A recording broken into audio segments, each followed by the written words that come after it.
si nanay.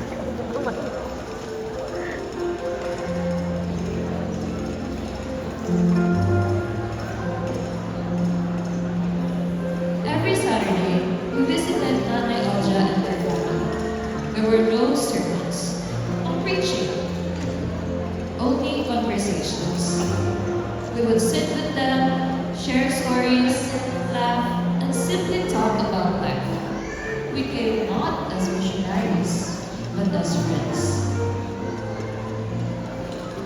Nanay Olja, kamusta po kayo?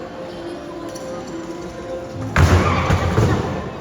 Kaya nga eh, buti na lang andito kayo. Mas masaya kapag may kausap at may mga bisita. Salamat po Nay ha sa pagbabalik po sa amin dito lagi. Kahit kwentuhan lang po, okay lang po sa amin yun.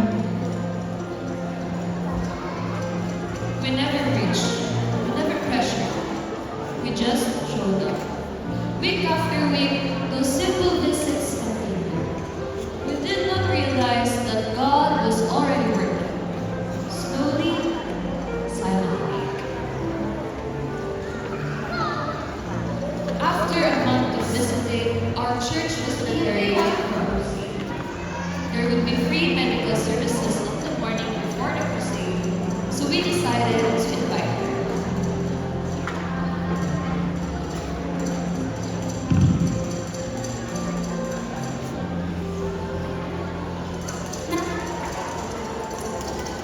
Nanay, wait lang po. Wednesday po pala kami sa church at free medical din po sa umaga. Baka gusto niyo po doon. O sige, tingnan natin ah. Sige po, Nay. Ilan po kayo? We didn't expect much. After all, she once told us that she had been a devoted Catholic since childhood. On the first night of crusade, one of our church members rushed us. Ay, wait. Baka naman tissue po punta. Ala, totoo ba?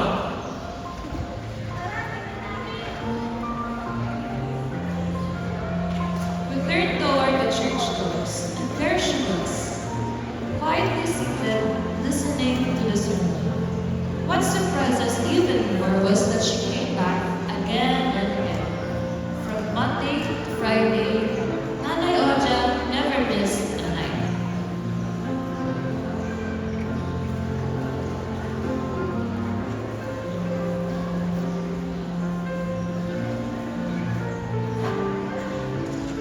That Friday, we, the youth on appeal, started singing behind the pastor. We sing songs as he preached. And then came the altar call.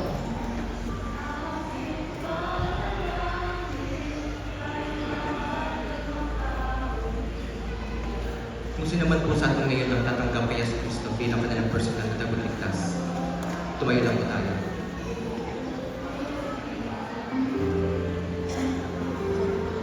We continued singing when suddenly